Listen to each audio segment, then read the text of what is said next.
Hello everyone, welcome back to this YouTube channel. So today we are going to learn something very interesting and nice looking. As you can see here, we have a line here with two buttons. First, start and stop. If we press start, let's see what's going to happen. Yes, as you can see, learn how to alternate two colors. If we press stop, then it will stop. That's what we're going to learn how to do using HTML, JavaScript, and CSS as well. So let's get started. We will build it from scratch and see how things is going on. Let me run it so we will see how it's going on. Here we have the body elements. Here we will do the HTML. In the script element we will do the JavaScript, and we have also here styles for the CSS. First, here we need a div element or div elements, opening and closing tags. Let's say here inside it we need a header h1, for example. We can say, or we can write the line we want to be shown here. Let me, for example,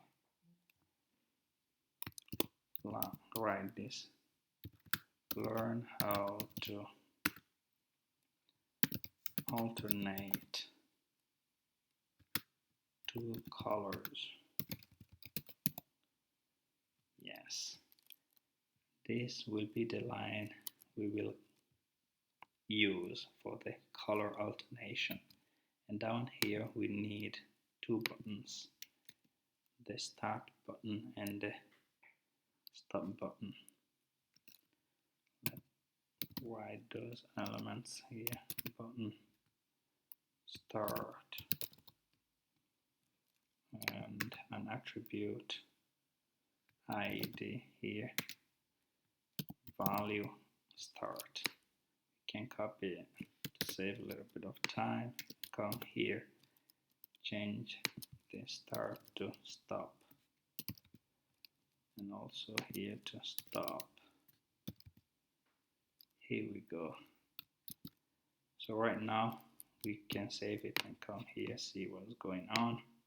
As you can see, we have this line how to alternate two colors from here, the header, and these two buttons, start and stop. But if I press it, I press the other one, there's no color alternation because we still didn't have the JavaScript and the CSS. So for the JavaScript, we're going to have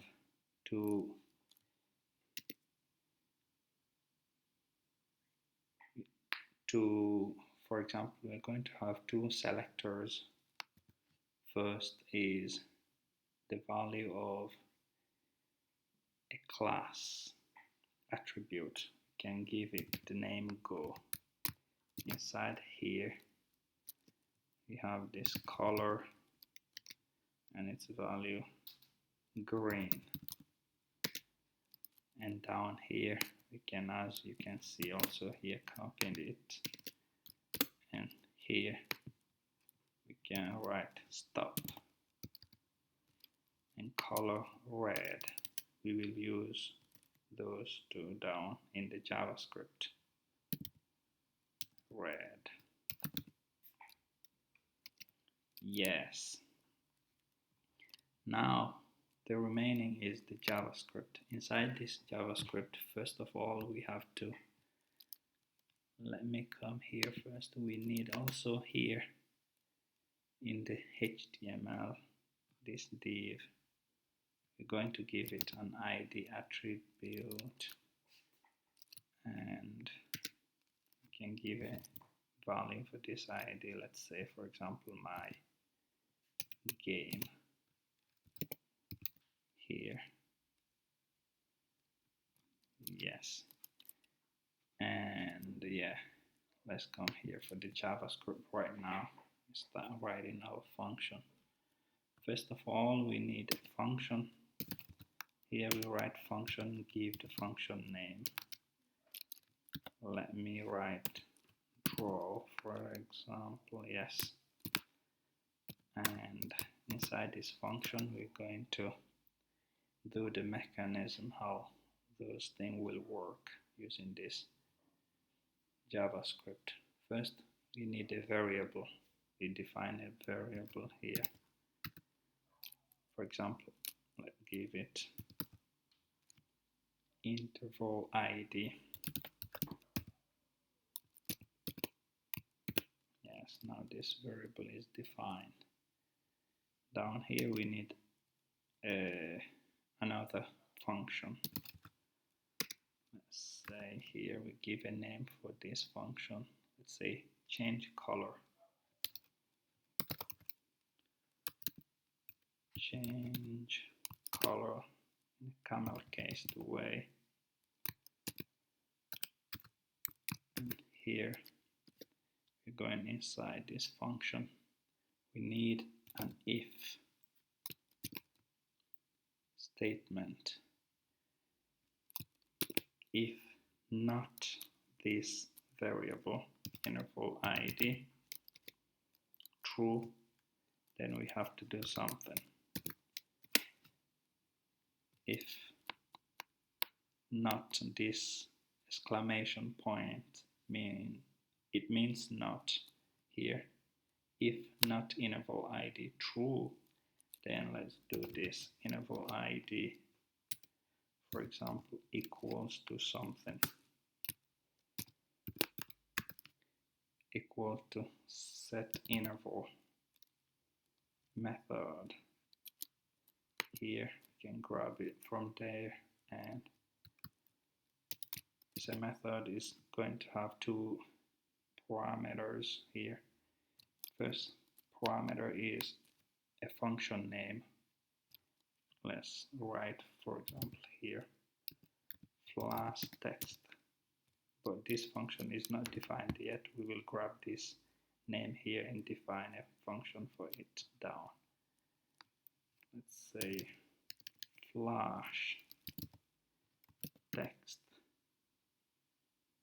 or we can put it in a camel case way, flash text. And then we need a timer, like 1000 milliseconds equals, or 1000 milliseconds equal to 1 second. So we will use this to have the interval to be 1 second. We can also change it to 2000 milliseconds or 3000 as we want. We will play with it later. So right now, let's come down here, and I think we can take this flash text name and give it, or define its function down here. Function here, flash text, and we need a block for that function too. First of all, we have to define a variable, constant variable here. Const. Let's give this variable a name, my element, for example, yes.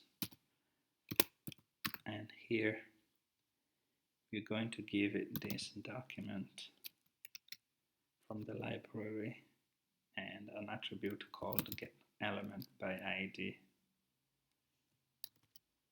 We're going to chain it here, get element by ID, and we give it a parameter.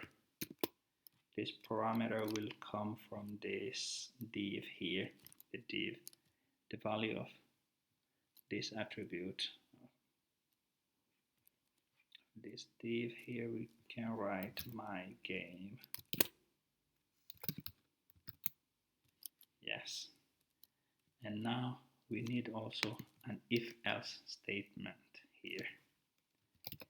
If, for example, this element, let me write the if here, this variable my element.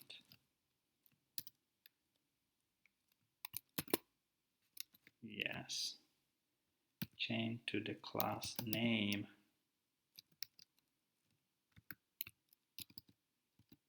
equals to, let's say, go. This go is coming, is this go we are using in this CSS here. If this my element the class name equals to go true, then what we want to happen, we want this my element the class name to be equal to stop, to be equal to this stop. So I'm going to come here, class name, yes, equals to stop.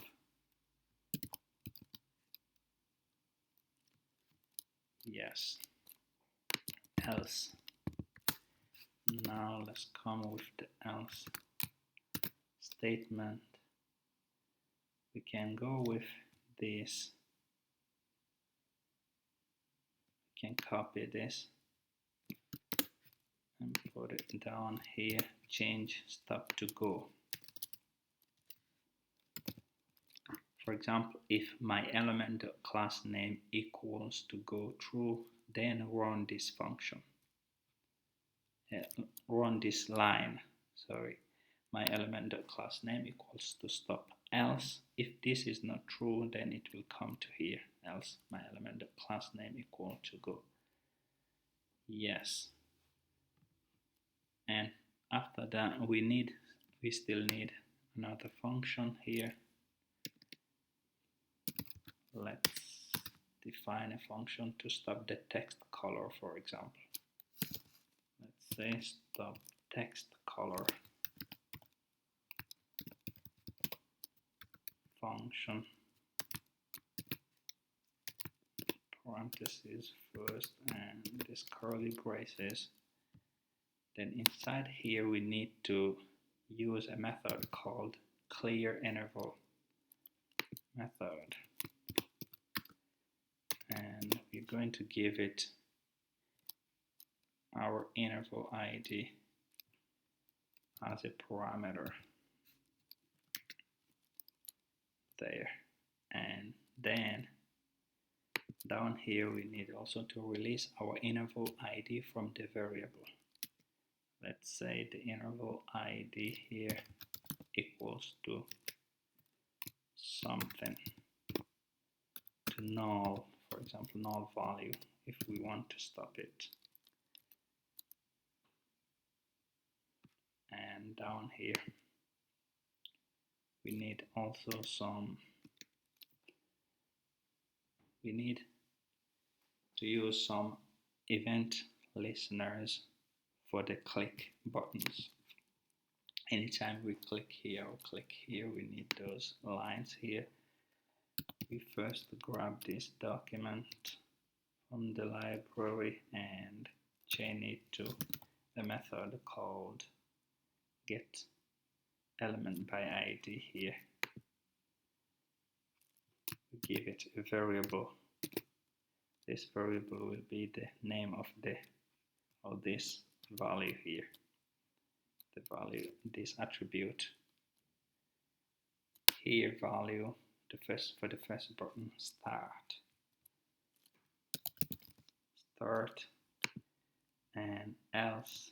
And next we need now the add event listener, and this event listener is going to have also two parameters. The first is the event listener trigger called click. Anytime we click a button, this listener will listen to that. Let's say click, and when we click this button, what we want to happen is the color to change. If we click this, start, we want the color to change from here. For that, we need to add the second parameter as this function, change color. Let's take it from here like this so that you can see how it's going on, and we put it there. Second, we will have to copy it, and now we're going to do something for this stop button. This stop here is coming from also the second button, stop here attribute.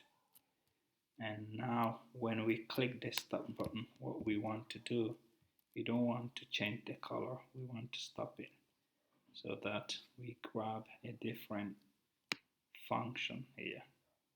Take this function, we add it here.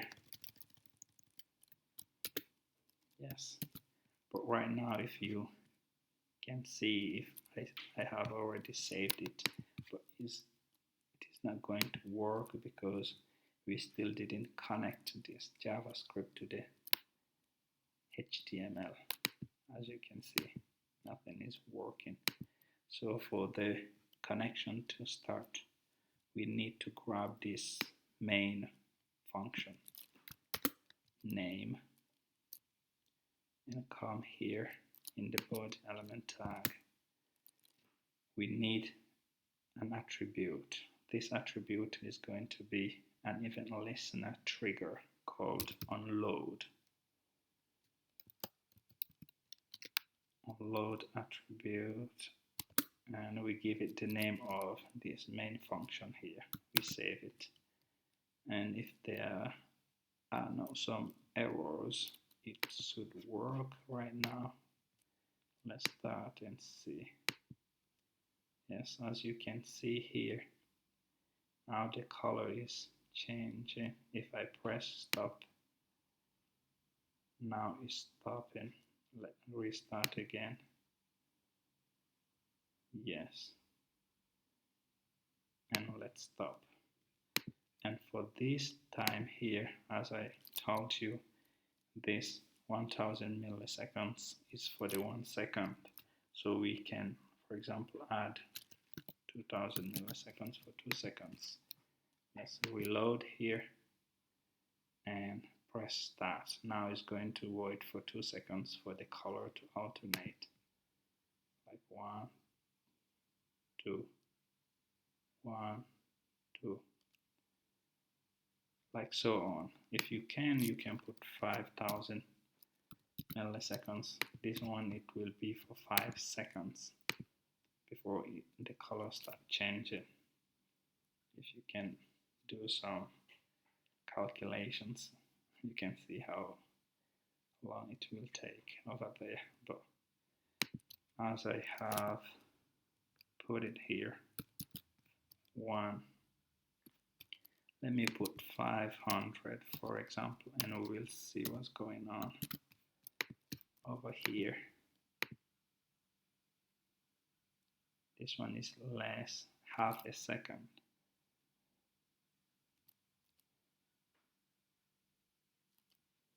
Yes, let's say 100 and see. Now it's pretty fast. Yes, let's stick with this 1000 for 1 second. Here we go. That's the way how we really can do this. It is not so complicated. You can do some pause if there are some kind of complications or some kind of misunderstanding.